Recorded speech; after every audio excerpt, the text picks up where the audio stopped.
He fired her publicly, then discovered she's the billionaire behind his empire. He fired her in front of everyone, without even knowing her last name. 3 days later, she walked back in, standing beside the most powerful investor in the room. "This is my daughter, Isabella Miller." And just like that, his entire empire started to crumble. This is not just a story of power and revenge.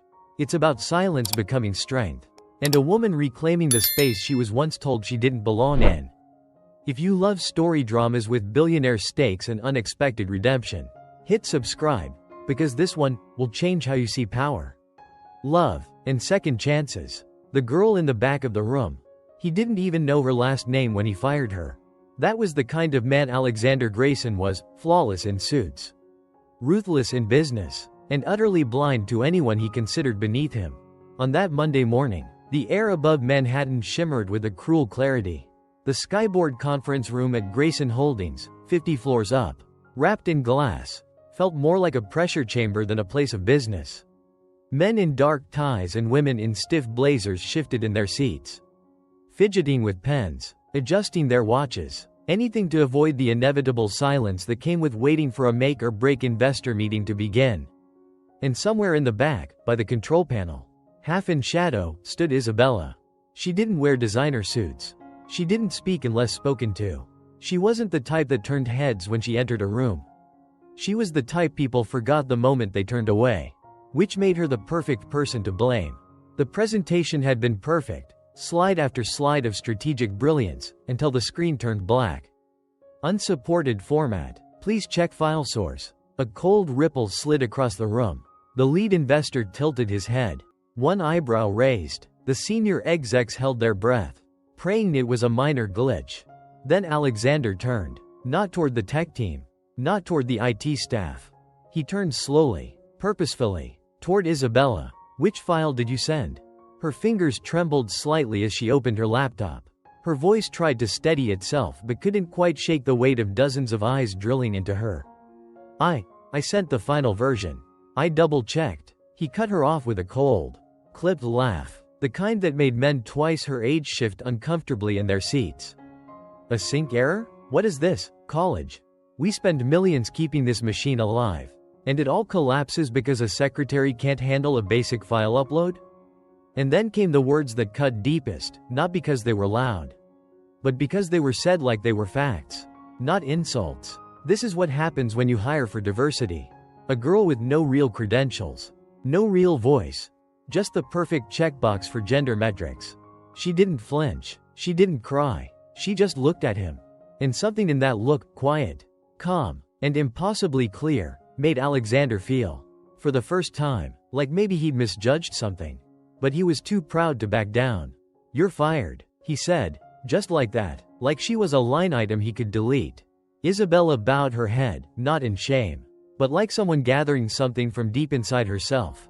She closed her laptop, turned, and walked out without a word. And no one stopped her.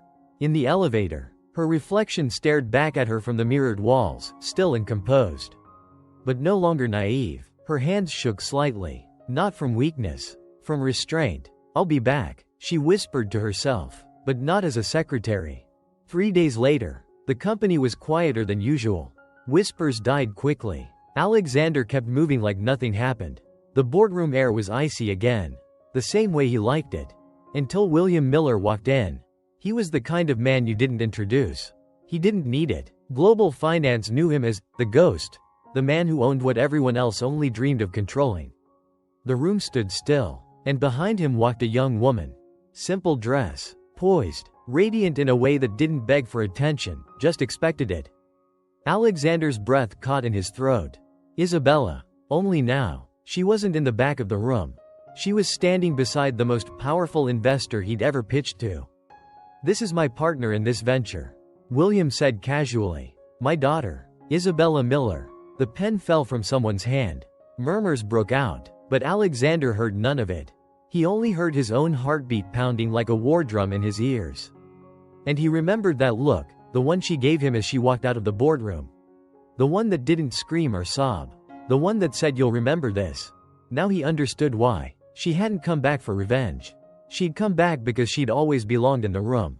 He just hadn't seen her. And that would cost him everything. Session 1. The Cost of Silence. There were moments in life when silence wasn't weakness. It was power. And Alexander Grayson was about to learn that, painfully.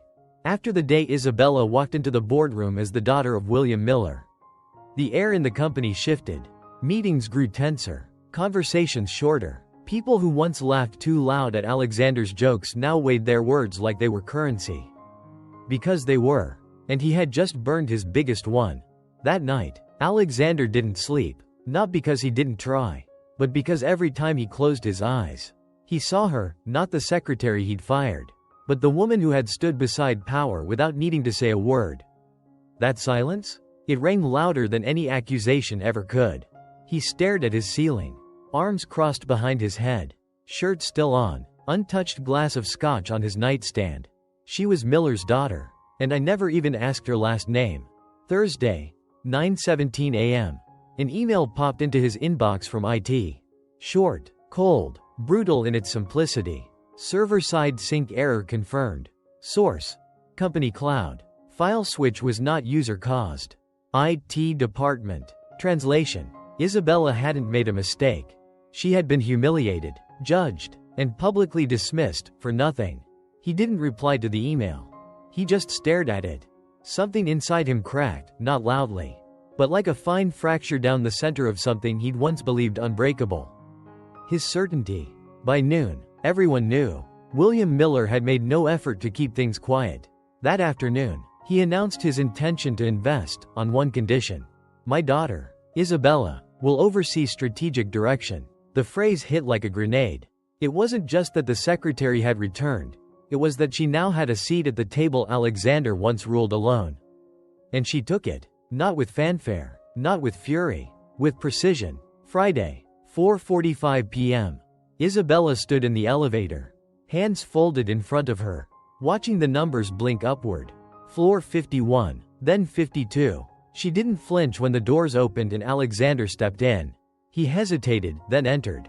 The ride was silent. Her perfume was faint, peppermint and something warm underneath. Something almost familiar. He didn't speak. He knew better. But when the doors opened and she stepped out first, she paused, just briefly.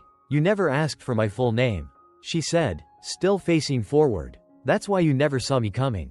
Then she walked away, and Alexander, CEO, Titan, decision maker, stood there in a $10 suit, feeling like a ghost in his own company. The next few days were a storm. An anonymous blog post surfaced. CEO scandal. Fired secretary as secret heiress? Was it discrimination, or something darker? Power, lies, and gender politics at Grayson Holdings.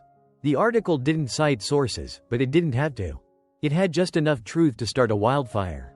Within hours, hashtags flooded social media. Hashtag Grayson Gate. Hashtag secretary to CEO. Hashtag she deserved better. Old emails leaked. A blurry photo from the meeting Isabella was fired surfaced. Alexander's face, frozen mid-sentence, looked cruel under the grainy filter of judgment. Monday, 8:12 a.m. The board met under pressure. PR teams lined the walls. Lawyers scribbled. Alexander sat at the head of the table. But his presence no longer anchored the room. This isn't about what you intended, a board member said bluntly. It's about what the world sees. He didn't argue. What would he say? That he hadn't known she was powerful? That he'd only fired her because of a glitch? That he'd said those things, not to her, but about her? None of it mattered now. Perception was truth. And yet, through it all, Isabella stayed silent. She didn't post, didn't deny, didn't show up on any press conferences. Her silence became its own story. To some, she was the wronged woman. To others, the scheming heiress. But to Alexander, she was neither. She was the ghost of a choice he could never undo. Tuesday, 7:02 p.m. Alexander stood alone in his dark office, watching the skyline flicker like dying stars. He remembered her eyes, the way she had looked at him when he fired her. Not pleading, not broken, just remembering. And now, it was his turn to remember. Everything. Wednesday, 2:26 p.m. A soft knock at his office door. He didn't expect anyone, no appointments. When the door opened, Isabella stepped inside. Her coat was long, charcoal gray, hair tied back, no folder, just a small USB drive in her hand. He stood too fast. She walked to the desk, placed the drive gently, and said, "This contains a recording. Internal meeting at Zeta Capital. 2 partners discussing a smear campaign against you. The blog post, the photos, the leaks, all fabricated. You're not the target. The company is." Alexander froze. "Why?" he whispered. "Why are you giving me this?"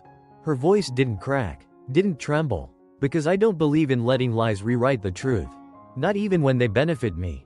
He tried to speak again, but she stopped him with a single glance. "I'm not doing this for you. I'm doing this for the people who still believe in justice. Do not mistake that." And just like that, she turned. As she reached the door, he said quietly, "Isabella?" She paused, didn't turn around. "Thank you," he said. A beat. Then her voice, soft and cutting. "Don't say my name like you ever knew who I was." And the door closed behind her, for the second time. But this time, it wasn't the door to a boardroom. It was the door to a second chance he hadn't earned, and might never deserve. Session 2. A scandal that echoes. They said silence could protect you. But in a world addicted to noise, silence often becomes the loudest accusation of all. And Alexander Grayson, once a symbol of ruthless success, was now the poster boy for corporate scandal, toxic leadership, and gender power abuse. And Isabella? She didn't say a word. She didn't have to. The world spoke for her. It started with a headline. From secretary to stakeholder. How one woman quietly toppled a CEO. The article wasn't entirely true, but truth didn't matter anymore. Then came the photo. A grainy image of the moment Alexander fired Isabella, his jaw clenched. Her face turned slightly away. Unreadable. They captioned it, "The moment that started it all." By noon, it had 3.2 million views. Within 48 hours, #GraysonGate was trending in 6 countries. TikTok creators reenacted the firing scene with dramatized voices and moody filters. Twitter debated whether Isabella had planned the whole thing. Facebook comment wars ignited between Team Isabella and the redemption of Grayson. Someone even made merch t-shirts that read, "You never asked for my full name." It was everywhere. And Isabella still hadn't spoken. Inside Grayson Holdings, the walls had ears. Meetings ended in whispers. PR firms scrambled. Board members started distancing themselves like rats before a ship sinks. Alexander was alone. Worse, he was invisible in his own company. Thursday, 3:12 p.m. He sat in his office staring at his reflection in the black screen of his turned-off monitor. He had once told himself that power insulated a man from consequence. But now, consequence had a face, a name, and it wasn't hers, it was his own. He'd wronged a woman in public, then been proven wrong in private. Now, the court of public opinion had already delivered its verdict. Guilty of arrogance, of dismissal, of failing to see a woman's worth until it was too late. Friday, 7:30 a.m. He arrived early, earlier than anyone. The halls echoed with stillness. Lights flickered on by motion sensors, as if hesitant to welcome him. He passed the executive wing, once a place where his presence straightened spines and silenced rooms. Now, it barely drew a glance. One assistant looked up, then looked away. In the privacy of his office, his inbox pulsed with unread messages. Urgent. Legal statement required. Media inquiry. Comment on gender discrimination claims? Investor pullout. Immediate response needed. He didn't open any of them. What was the point of defending himself when no one was listening? When the loudest sound in the room was a woman's silence. That night, Isabella read the articles, not out of ego, out of responsibility. She saw how her image was being used, how people were twisting her story into either a revenge fantasy or a martyr's tale. But that wasn't who she was. She didn't want him destroyed. She wanted the truth restored. Because if they believed he was a villain, she'd always be the victim. And she was never just a victim. Later that night, she walked into her father's study. William Miller, known for billion-dollar mergers and surgical precision in finance, looked up from his leather armchair. His expression softened when he saw her. Couldn't sleep? She shook her head. Then, she placed a small USB drive on his desk. This is the recording of the Zeta Capital meeting. They fabricated the story to hurt Grayson. Not just Alexander. Us. He studied her for a long moment, then asked, "Why are you giving this to me, Isabella?" Her answer was quiet, steady, measured. Because truth matters, even if no one wants to hear it. And because deep down, she knew, if she stayed silent now, she'd become exactly what they made her out to be, a symbol. And she wasn't built to be someone else's narrative. She was here to write her own. Monday, 10:15 a.m. Alexander's door opened. No knock, no warning. And there she stood, again. But this time, not with anger, with evidence. "This proves you were set up," she said, placing the USB on his desk. "You were the wrong target." He stared at the drive, not touching it, as if it burned. "Why are you helping me?" he asked. Voice cracked from exhaustion. Her answer was almost cruel in its purity. "I'm not." A pause. "I'm helping the truth survive." She turned to leave. "Isabella," he whispered. She didn't turn. "Don't say my name like you ever knew me." And the door closed behind her, for the third time. But this time, it wasn't just a door closing. It was a verdict. That night, Alexander didn't drink. He didn't draft a statement. Didn't call a lawyer. He sat by the window until the lights in the city dimmed. One by one, like a city slowly holding its breath. Then he picked up the phone. Dialed the one number he thought he'd never call. "William," he said, "I want to hold a press conference." "To defend yourself?" the man asked. "No," Alexander replied. "To admit the truth." A silence. Then William said simply, "If she shows up, it's because she chooses to. No one forces her now." Session 3. The press conference no one expected. The room was full, but he had never felt more alone. It was a Tuesday afternoon that felt like a final judgment. The main auditorium at Grayson Holdings had never hosted this many people, not for a launch.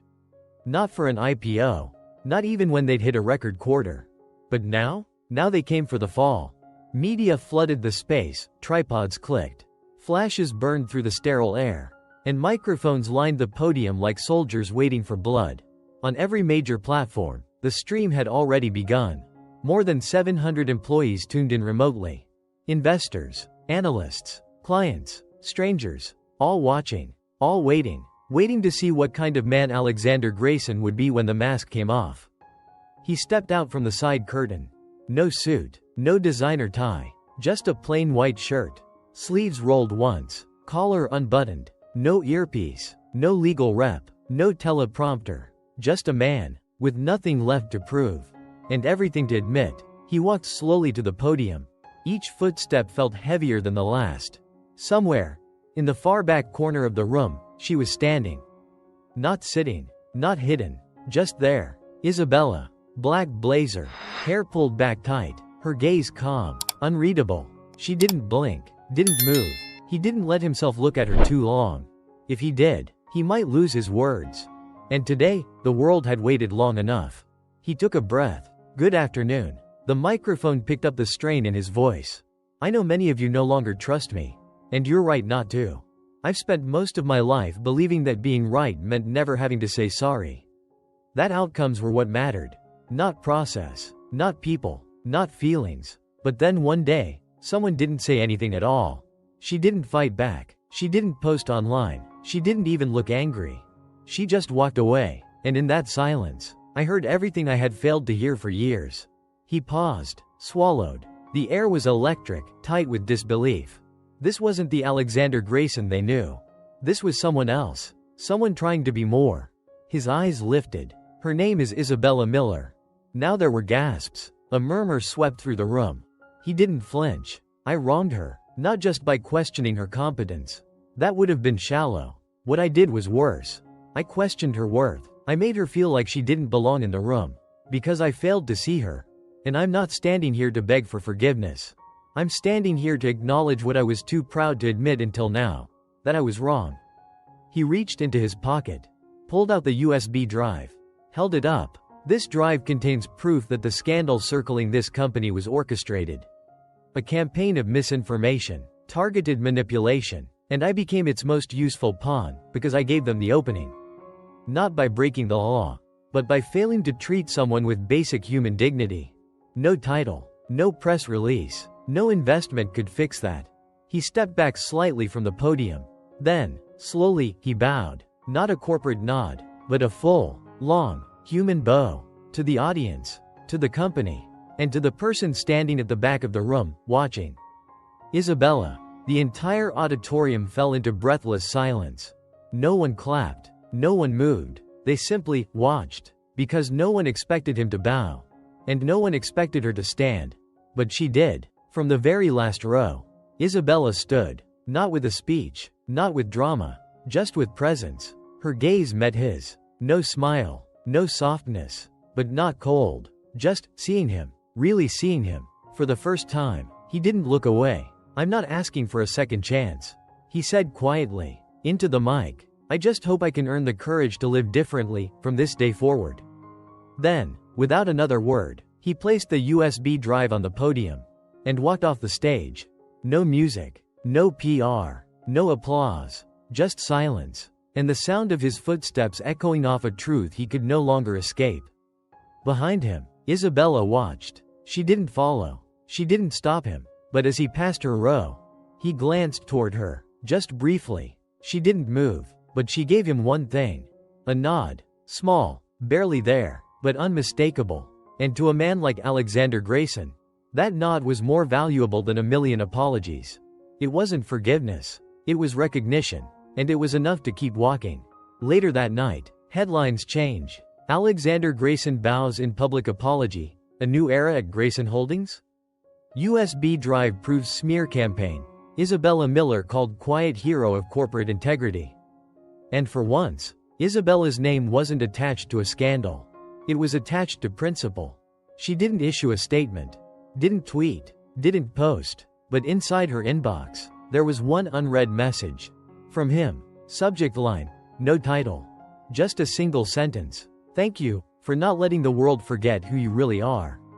She didn't reply. Not yet, because what came next wouldn't be built on apology. It would be built on action. Session 4. Return of the Heiress. It wasn't a grand entrance. No spotlight, no red carpet, just the quiet click of heels on polished marble as Isabella Miller stepped into the boardroom at Grayson Holdings, for the first time. Not as a secretary, but as a stakeholder. She didn't smile. She didn't wave. She simply walked, with purpose. With stillness that demanded respect louder than any speech. That morning, the company had been buzzing with one rumor. Would she remove Alexander Grayson? Some said yes. Some said she'd already signed the paperwork. Some claimed she had come only to finish what the press conference had started, to bury him. But when she entered, dressed in a sharply cut black suit, hair tied high, lips painted deep red, not for beauty, but for precision, she didn't even glance in his direction. And that silence was louder than vengeance. The boardroom was full. Executives, directors, department heads, and him, Alexander. He sat at the front, back straight, face unreadable, but his eyes followed her like someone who had stopped hoping for redemption and started learning from distance. She took her place at the head of the table. Not beside her father, not behind anyone, at the head, and she didn't hesitate. She didn't clear her throat. She simply began. "Thank you for being here. I'm not here to dismantle anyone. I'm here to dismantle a mindset." A pause. She let it hang, because somewhere along the way, we all started believing titles define competence. That power entitles us to dismiss others. That silence is weakness. It's not. Silence is choice. And I chose silence not because I was afraid, but because I was watching. And I remember everything I saw. Some executives shifted uncomfortably. Others lowered their heads. She didn't name names. She didn't need to. Every man and woman in that room had, at one point, walked past her like she was furniture. Now, they couldn't look away. 3 months ago, I was a secretary, not because I lacked options, but because I wanted to understand the company from its bones. And what I found was a culture where arrogance outranked talent, where performance was overlooked for proximity to power. She turned slightly then. Her eyes finally met Alexander's. But people can change. Systems can, too. That's why I'm not here to take revenge. Another pause. I'm here to make sure no one else gets forgotten in the back of the room. There was a stillness now. Heavy, respectful, odd. Her voice softened, but only slightly. I believe in second chances. But not in second chances that come without responsibility. Forgiveness, she said, is not forgetting. It's remembering, and still choosing not to let the pain define your next step. She took one final breath. So here's my next step. The room leaned in. I'm officially assuming strategic authority over the Miller investment stake. My father has transferred decision-making rights to me. A wave of murmurs cut instantly as she raised a hand. Alexander Grayson will remain as CEO. Gasps. Even Alexander looked stunned. But Isabella was unshaken. Not because I owe him mercy, but because he showed the one trait most leaders forget they need: humility. He bowed, not for PR, not for cameras, but for himself. And I'd rather rebuild a company with someone who has fallen and stood back up, than with people who've never been tested. There was silence, but not the stunned kind. The reverent kind. Isabella stepped back from the podium, nodded once, then turned to walk away. She had said what she came to say. And sometimes, that was enough. As she passed Alexander, she didn't stop, but her voice came soft, barely above a whisper. This time, you don't owe me an apology. Just don't repeat it. And then she was gone. That evening, the news broke like a dam. Fired secretary now holds Grayson's fate. Isabella Miller declines revenge, redefines power. Quiet leadership is the new loud. Social media exploded, but Isabella didn't post a thing. Her power wasn't in noise. It was in stillness. Later that night, Alexander sat in his office, alone. Again. But this time, it didn't feel like punishment. It felt like presence. The peppermint scent from the tea she once drank lingered in the hallway. And he wondered, not if she'd forgive him, but if he was learning to become the man he should have been from the start. Session 5. Old Ghosts. New Roads. Some ghosts don't knock, they just appear. It was late. The halls of Grayson Holdings had emptied. Only the cleaning staff remained, whispering in Spanish as they swept the last shards of another long corporate day. Alexander sat in his office, tie off. Shirt sleeves rolled up, jacket hanging on the back of the chair. A single desk lamp lit the room. He was reviewing vendor contracts when a knock came, sharp, deliberate. "Come in," he called, distracted. He didn't look up, not until he heard the voice. "Still working late, Alex?" His blood chilled. No, it couldn't be. He looked up, and the past walked in wearing heels and a $3 coat. Claire Dalton, his ex-wife, the woman who broke him so thoroughly, he no longer believed love could survive in real life. Claire had barely changed. Blonde, elegant, dressed like money. But her presence, it was sharper now. Less polished. Or maybe, he had just grown past the illusion. She shut the door behind her and walked toward the desk without asking. "You're hard to reach these days."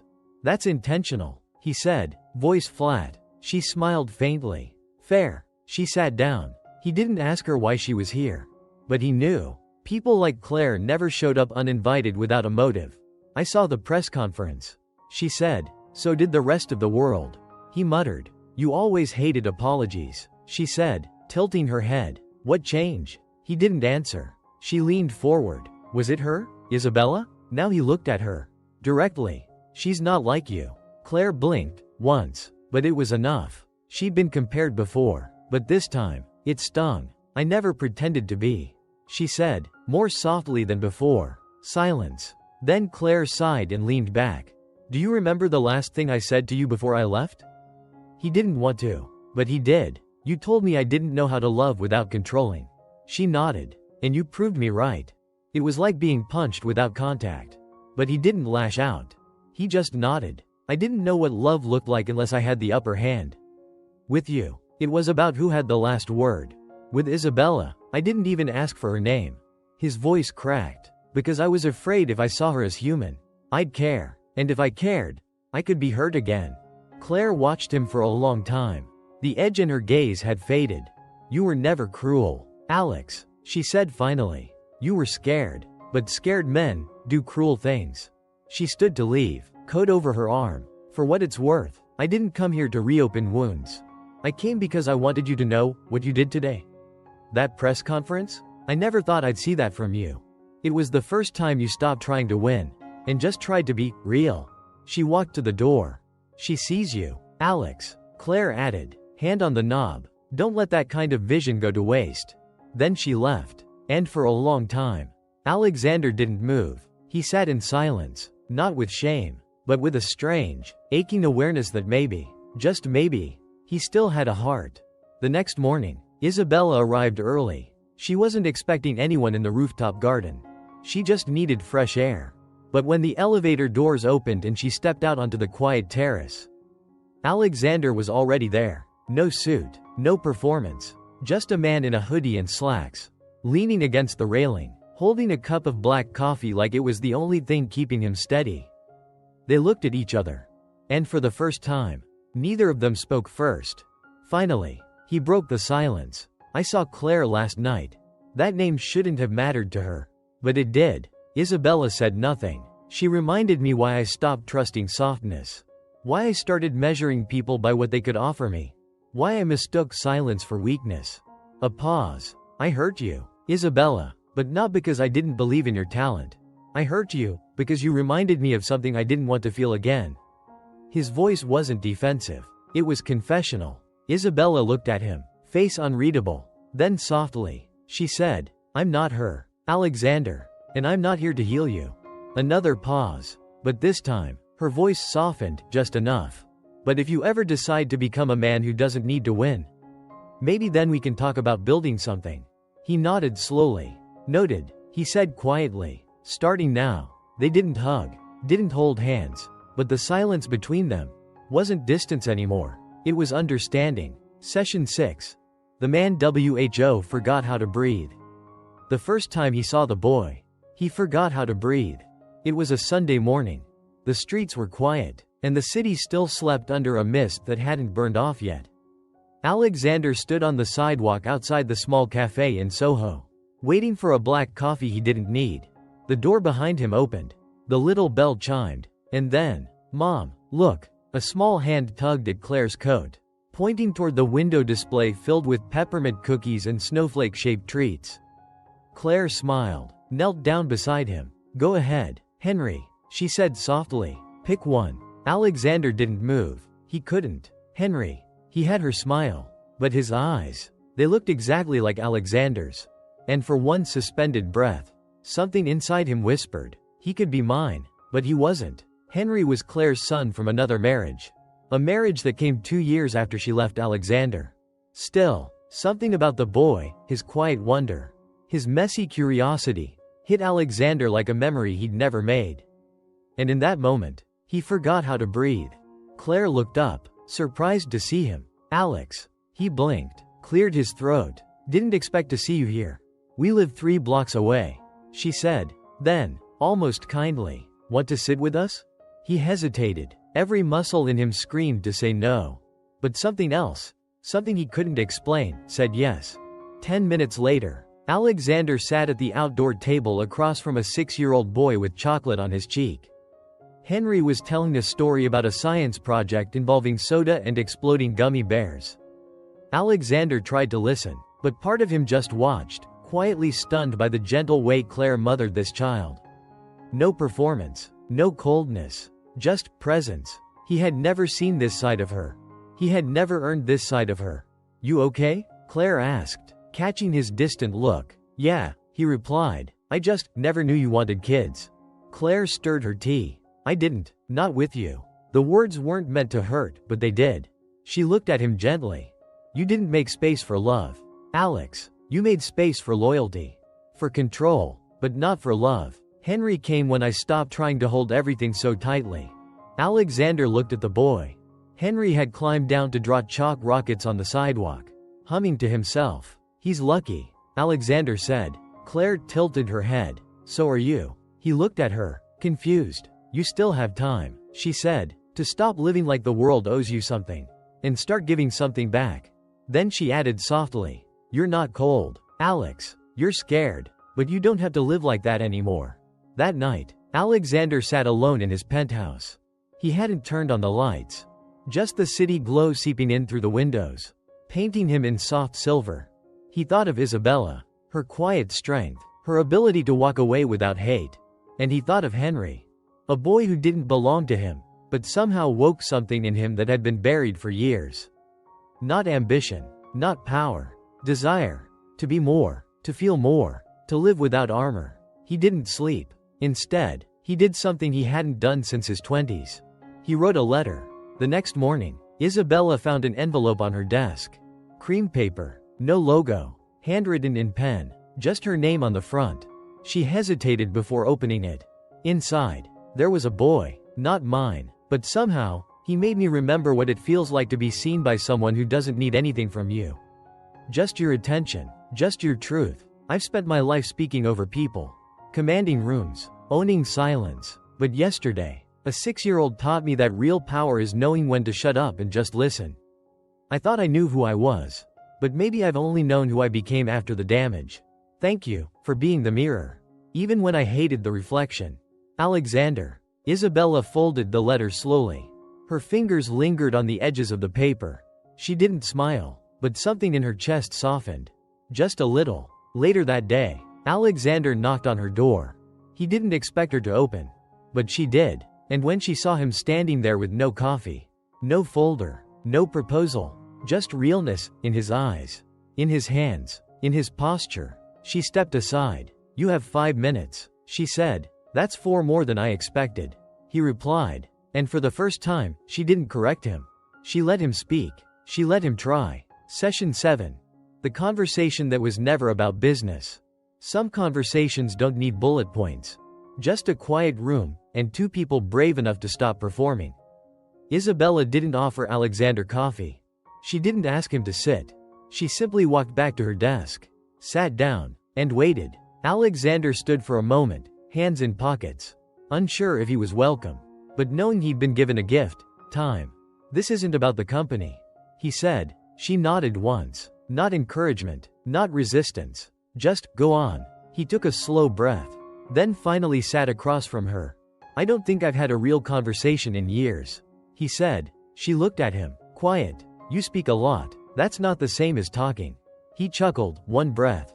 Hollow. You're right. Another pause. Then he reached into his coat pocket and placed something on her desk. A small, neatly folded napkin, from a cafe, written in rushed ink. Henry, age 6, likes space, dragons, and breaking soda bottles. Doesn't know how to fake a smile yet. Isabella's brow furrowed slightly. Claire's son? She asked. He nodded. We bumped into each other yesterday. First time I've seen her since everything. A beat passed before he said. And that boy made me feel more in 3 minutes than most people have in 3 decades. Isabella's expression didn't change, but something in her gaze shifted, less guard, more curiosity. Alexander leaned forward. When I fired you that day, I told myself I was protecting the company. The truth? He looked at her directly now. I saw you, and you reminded me of someone I once was, before I became this version of myself. The one who lives off performance and preemptive rejection. You were quiet, strong, present, and I couldn't handle it. He swallowed. Because real presence demands vulnerability. And I haven't been vulnerable in a very, very long time. Isabella sat still, eyes steady on him. Then she asked quietly, so why now? He paused, thought, chose his words carefully. Because, I want to start again. Not with the company, not with damage control. He looked her in the eyes. With myself. A long silence followed. Not heavy, not cold, just honest. Then Isabella finally spoke. You hurt me, she said, without bitterness. Not because you fired me. I've been underestimated before. I can handle that. You hurt me because you never even cared enough to learn who I was. That kind of erasure? It lingers. Alexander lowered his gaze. I know, she continued, but I also know what it feels like to live inside armor so long you forget what air on your skin feels like. So no, this isn't forgiveness. This isn't a second chance. It's a blank page, and you don't get many of those in this life. He looked up, surprised by the softness in her voice. Not pity, not hope, space, and sometimes, that's all healing really needs. A quiet moment passed before she added, I don't want you to impress me, Alexander. I want you to be honest enough to disappoint me and still stay. That hit him harder than any headline ever had. He stood slowly, leaving the napkin on her desk. Thank you for the 5 minutes. As he turned to go, Isabella spoke, low, but firm. Alexander? He paused at the door. Next time you want to talk, don't bring a performance. Bring peppermint tea. He smiled. A real one. And this time, it wasn't part of any strategy. That night, Isabella found herself walking in Central Park after dark. Not out of routine, Out of need, she sat on a quiet bench, the city humming like a distant lullaby behind her. And for the first time in weeks, she allowed herself to feel something other than control. Maybe not trust, maybe not affection, but something close. Curiosity. About what kind of man Alexander Grayson could become, if he stopped trying to be more, and finally dared to be enough. Meanwhile, in his own apartment, Alexander placed 2 mugs on the counter. Boiled water, peppermint tea, one extra for no reason at all. Then he sat by the window. Not planning, not emailing, not building his next empire. Just watching the lights, and letting himself breathe, like a man slowly remembering what it felt like to be human again. Session 8. The day she let her guard down. Isabella never talked about her mother. Not because she didn't love her, but because silence had become the language they both survived in. It was raining. Not the kind of rain that rushes in and leaves, it was the slow, quiet kind. The kind that made New York feel smaller, softer, like the world was pausing, if only for a breath. Isabella didn't usually say yes to unplanned coffee. But that afternoon, when Alexander texted, "No boardroom, no talk, just tea, rooftop?" she replied, 10 minutes. And she meant it. When she stepped onto the rooftop terrace of Grayson Holdings, she didn't bring a coat. The rain misted around her, delicate and ghost-like. Alexander was already there, holding 2 cups, peppermint, no files, no folders, just 2 mugs between them, and the kind of tension that wasn't uncomfortable, just quietly present. He handed her one without speaking. She took it. They stood in silence for a while, watching the skyline blur behind streaked glass. Then Isabella spoke. "My mother used to drink peppermint tea when the world got too loud." Her voice was soft, not distant, but ancient, like she was borrowing it from a younger version of herself. Alexander glanced at her, unsure if he should respond. So he didn't. He waited. "She was the smartest woman I ever knew," Isabella continued, "but she married the wrong man. A senator, charming, respected, on paper, perfect. In real life, he made her disappear." A pause. First it was the little things. He told her to wear beige. He changed her email signature without asking. He'd laugh when she gave her opinion at dinner parties. "Isn't she cute when she plays policy?" Then came the silences. He'd speak over her in public. Leave her name off the guest list. Call her dramatic when she cried. Isabella sipped the tea. Her hands were steady. Her voice wasn't shaking, but her memory was. And one day, I stopped hearing her laugh. Alexander's eyes dropped. He didn't know what to say. Because this wasn't about a man being cruel. This was about a woman being erased, slowly, thoroughly, publicly, until no one even noticed she was gone. "I was 13 when she stopped coming to my school performances," Isabella said. "I was 16 when she started sleeping in the guest room. And I was 17 when I found her sitting by the bathtub at 2 a.m., staring at nothing. Saying, 'I don't remember who I was before him.'" Her voice caught, not a sob, just a fracture. She kept going. "The thing is, she never left him. She stayed. For appearances. For reputation. For fear. But mostly, because she believed no one would listen. And even if they did, they wouldn't care." The rain began to pick up, brushing her face. But she didn't move. Neither did he. "You want to know why I didn't fight back that day you fired me?" she asked, turning to him for the first time. "Because I recognized the tone in your voice. It was the same tone he used on her. Dismissive, controlled, like I was furniture that had failed to serve its purpose." Alexander's lips parted, but no words came. "She didn't need them. I didn't leave because I was weak. I left because I knew if I stayed and defended myself, I'd become a version of her. And I promised myself I would never let a powerful man teach me how to disappear."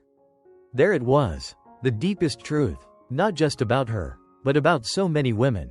Smart, brilliant, capable, made small by systems, by image, by the casual cruelty of men too praised to be questioned. Alexander stepped forward, but not close.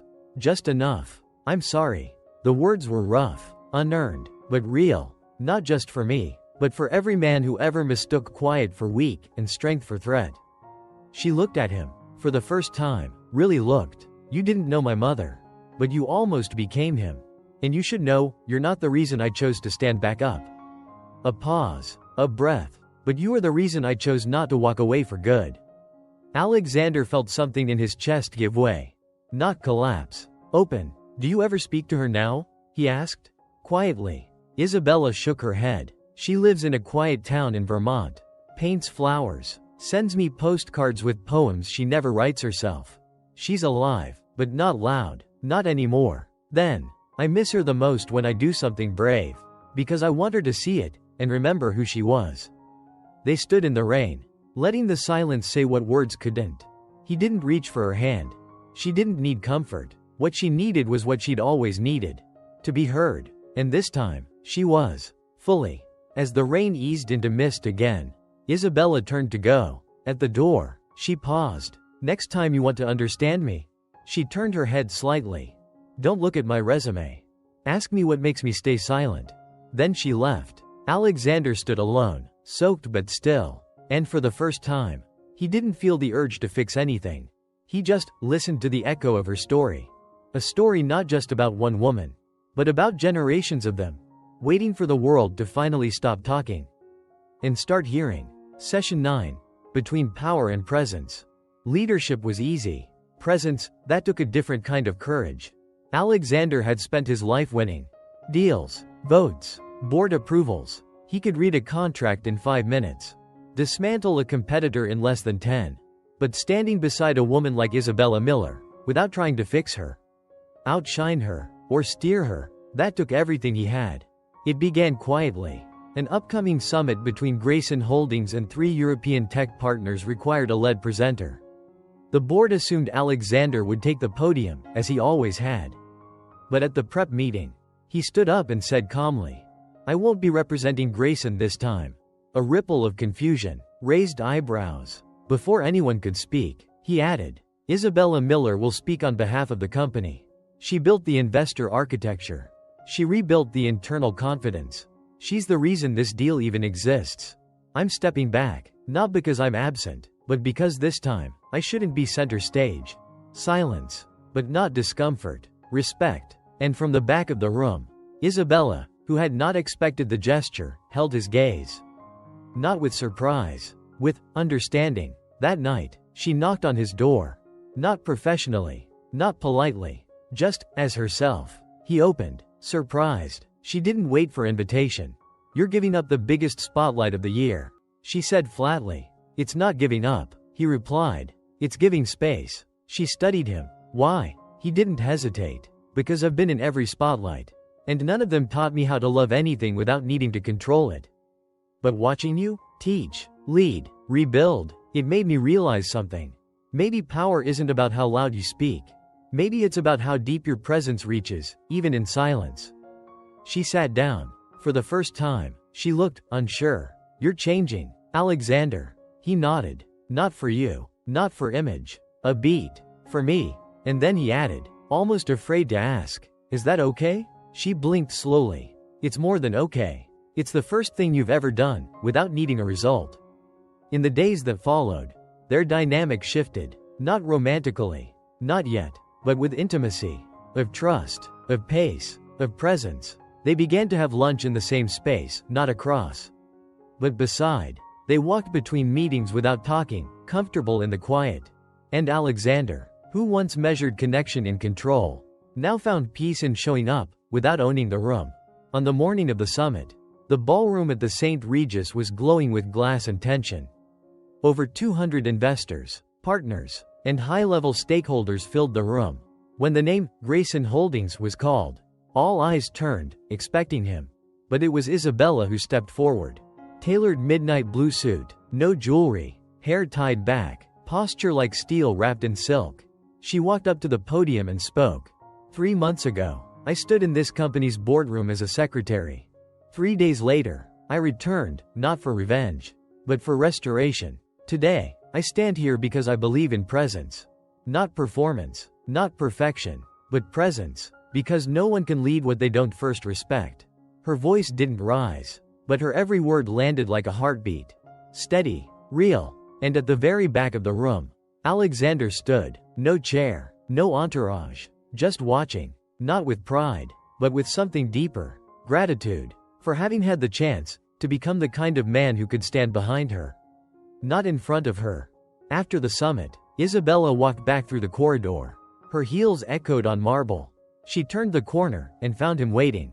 She didn't smile, but her voice softened. "You saw it?" "Every second," he said. A pause. Then she added, "And you didn't try to take credit." He shrugged lightly. "Wasn't mine to take." She nodded. "You know what that is?" "What?" "That's presence." He looked at her, long, quiet, then said the one thing that finally felt real. "Teach me how to stay in that, with you." And for the first time, she smiled. Not out of politeness, not out of victory, but because someone had finally met her where she stood. Not above, not behind, beside. Session 10. A letter her mother never got to send. It was buried in a drawer no one had opened in years.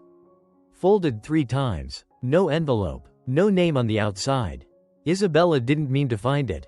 She had returned to Vermont for the weekend, a quiet visit to check on her mother. Her father was long gone, remarried, barely a name now in any conversation. And her mother was smaller than Isabella remembered. Not physically, but in presence. They shared a quiet breakfast. Just tea, fruit, no bread. Her mother didn't trust gluten anymore. When her mother stepped out to tend to the garden, Isabella wandered through the house she grew up in.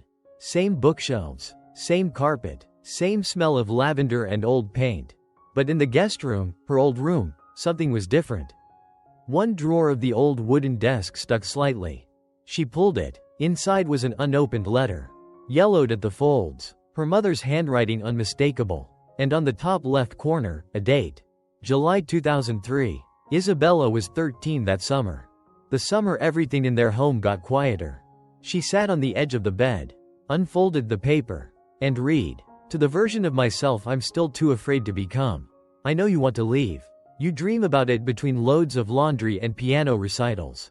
You imagine a world where you speak and people stop to listen, not because they pity you, but because they know you carry truth. But every time you open your mouth, you remember his tone, his sigh, the way he calls you dramatic, and you choose silence again. I don't blame you. I live with you. I am you." Isabella's hands shook slightly. Not from fear, from resonance. She kept reading. "You watch your daughter grow up, sharp, bright, a flame, and you wonder, when will the world try to blow her out? You try to teach her to be gentle, but not too gentle, smart, but not too loud, beautiful, but not in a way that invites danger. You tell her to pick her battles, but she watches you lose every one. You're afraid she'll hate you one day. But what you really fear is that she'll become you." Isabella wiped her face. She hadn't realized she was crying. "If you find this letter and you're older, maybe even stronger, please. For everything I couldn't do. Don't let silence protect men. Let your voice protect you. And when you love someone, make sure it's not just because they finally see you. Make sure it's because you can see yourself, even when you're with them. Love, the woman I might still become." Isabella folded the paper slowly, reverently. She didn't move for a long time. Outside the window, her mother knelt among the tomatoes, pulling weeds, wearing an old cardigan. The woman in the letter still lived here. But maybe not for long. That night, Isabella returned to the city. She didn't call Alexander. She didn't reply to his check-in text. Instead, she went home, made herself peppermint tea, and sat on the floor of her apartment with the letter on her lap. Her thoughts circled like birds trapped in glass. Was she falling for him? Or just grateful he wasn't like the man who had silenced her mother? Was she safe? Or just better at performing strength than her mother had been? And most terrifying of all, was she being seen, or slowly disappearing into someone else's narrative again? The next morning, she showed up at his door. He opened it immediately. "Hey," he smiled, surprised. "You okay?" She didn't answer, just walked past him, sat down at his kitchen island. She placed the folded letter between them. He glanced at it, unsure. "Read it," she said. He did, quietly, carefully, all the way through. By the end, his face was pale, his hands clenched, but he said nothing, and that was the right thing. Because Isabella didn't need comfort. She needed clarity. "I need you to understand something," she said softly. "This isn't about you, or me, or my mother. It's about what happens when women spend their whole lives managing male fragility, at the cost of their own truth. You say you change, that you're learning, but love for me isn't earned by effort alone. It's earned when I can still hear my voice, even when you're in the room. Alexander didn't speak right away. Then he said, "I don't want to be the reason you ever go quiet." She looked up. "Then don't ask me to be small when I get loud. Don't flinch when I disagree. Don't love me only when I'm easy to love." He reached across the counter. Not to touch her, just to be closer. "Then I promise, no matter what version of you shows up, I'll stay. A beat. Even if I have to unlearn everything that taught me how to dominate. Just to earn the right to stand beside you." And for the first time in a long time, Isabella exhaled. Not because the battle was over, but because, maybe for once, it wouldn't be hers alone. Session 11. The silence that sounded like love. They didn't kiss. They didn't even touch. But that night, something between them finally rested. It had been a brutal week. Markets unstable. Media circling again. A misquoted investor statement had sparked another round of Isabella versus Alexander headlines. She hated the game. He hated that she had to play it at all. By Friday evening, neither of them had said a word to each other since the boardroom check-in. Not because they were angry. Because sometimes, when two people are learning how to be honest, silence becomes part of the vocabulary. But at 9:42 p.m., Alexander texted one word, "Here?" And 20 seconds later, Isabella replied, "Come up." When he arrived, she didn't greet him at the door. She left it unlocked. He walked in, took off his coat, and followed the soft glow of warm light to her living room. There she was, hair in a low bun, slippers, a cup of tea in her hands. She didn't speak. She just gestured at the space beside her on the sofa. And he sat. The TV was on, but muted. An old black and white movie flickered. Neither watched it. Outside the window, the city pulsed and glittered like a heartbeat refusing to slow down. But in this room, everything stilled. After a few minutes, he said softly, "You ever feel like the world wants you to be a headline instead of a person?" She nodded. "Every day." He exhaled, then added, "I used to need the noise, the praise, the image. Now I just want quiet, as long as you're in it." She looked over, not surprised, just seeing him. And then, without asking, she leaned gently, not into him, but just enough that her shoulder brushed his. He didn't move. He didn't mistake it for permission. He simply let it be. Two people, one couch, no labels, no plans, just presence. "You know what I missed most as a girl?" she whispered after a while. He turned his head slightly. "What?" "A room where I didn't have to fight to exist. Where I didn't have to explain every expression or soften my words so the men wouldn't flinch. Where I didn't feel like I had to smile to be safe." A pause. "This, right now? It's that room." He swallowed hard. "Then I'll stay quiet, as long as you want." She shook her head. "You don't have to be quiet." Then, gently, "You just have to be real." And they sat like that. Shoulders barely touching. Hearts completely open. She told him about the poetry she used to write and never showed anyone. He told her about the painting he kept locked in storage, something he painted after his divorce but never hung. They didn't speak to impress. They spoke like they were remembering who they were before the world told them who to become. It was 1:04 a.m. when she finally yawned. He stood up to go, gently placing the blanket that had slipped onto the floor back over the edge of her couch. She walked him to the door. Still no kiss. Still no promises. But just before he stepped out, she said, "Thank you." He turned. For what? For not filling the silence. It said everything. He nodded. Then quietly, "I'll see you tomorrow?" She didn't answer with words. She just closed the door, slowly. Softly. Not as an ending, but like someone letting the night hold space for something new to bloom. That night, neither of them slept fast. She stayed curled on the couch, eyes closed, but smiling softly into the darkness. He lay on his bed, staring at the ceiling, hearing her voice over and over. "You just have to be real." And for the first time in his life, being real didn't feel like failure. It felt like finally coming home. Session 12. The room that always waited. Love didn't come crashing into the room.